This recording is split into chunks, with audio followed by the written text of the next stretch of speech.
Sa City 4, DXRS, Radyo ng Pilipino. Boses ng bayan, tunay na maaasahan, serbisyong tapat DXRS, sa inyong mga radyo. tunay na serbisyo. Serbisyong pampubliko. Ito ang DXRS City 4. Naglalagablab na mga balita mula sa loob at labas ng ating bansa. Mga isyong patuloy na binabantayan. Lahat ng ito'y aming ilalahad sa loob ng 5 minuto.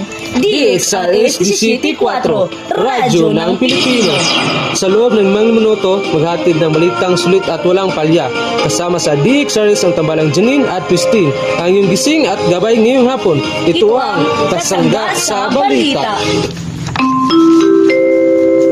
Ang oras natin ngayon ay 1 minuto makalipas ang alas 3 ng hapon. Magandang hapon, Pilipinas! Ito ang inyong kaibigan, Janine. At inyong kaagapay, Christine. At kayo'y nakikinig sa Kasangga sa Balita. para sa ulo ng mga tampok at nagbabagang balita. G at si Dumingag nagsagawa ng seremonyal na pagpupugay para sa mga nakapasa ng licensure examination. Pag-aresto kay Duterte, tagumpay nga ba ng katarungan o paglabag sa soberanya? DXRS, Sa inyong mga radyo. Para sa detalye ng mga nagbabagang balita.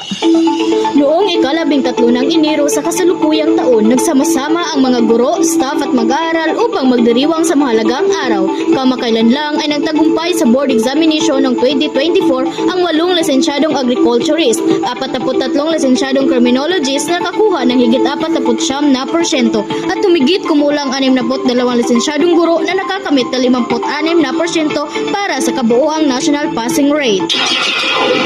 Inaresto si dating Pangulong Rodrigo Duterte sa utos ng International Criminal Court dahil sa umanay krimen laban sa sangkatauhan kaugnay ng war on drugs.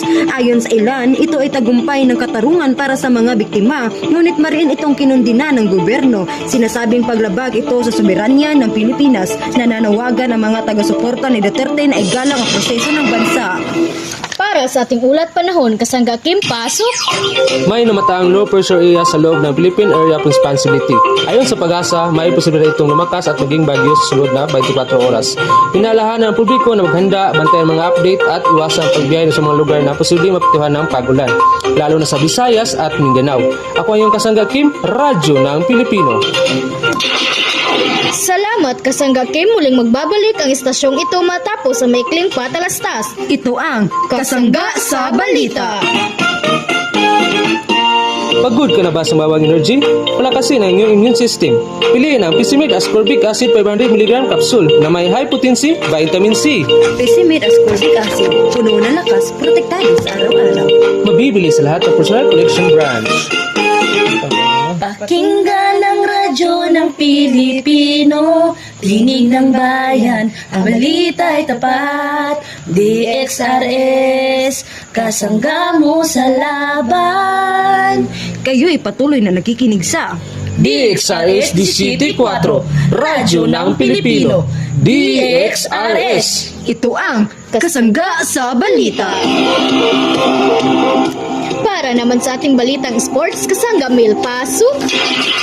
Nakamit ni Carlos Yulo ang kauna-unahang gintong medalya ng Pilipinas sa Gymnastics 2024 Paris Olympics natapos ang kanyang pagtatanghal sa floor exercise. Nanguna si Yulo sa score na 15.000. Pamangalawa naman si Artem Dalgopyat ng Israel. Sinundan naman ito ni Jake Harman ng Great Britain. Ako ang inyong Kasangga Mel, Radyo ng Pilipino. DXRS City 4, tunay na serbisyo. Serbisyong pampubliko, Radyo ng Pilipino. Magandang hapon, Kasangga sa Balita. Iyan po ang 5 minutong pagbabalita mula sa istasyong naghahatid ng balitang sulit at walang palya, sariwa at pangmasa. Ito ang inyong kagapay, Janine. At lagi niyong kaibigan, Christine. Tunay na serbisyo. Serbisyong pampubliko. Gising buong maghapon para maghatid ng mga naglalagablab na balita. Magandang hapon, Kasangga sa Balita. DXRS City 4, Radyo ng Pilipino.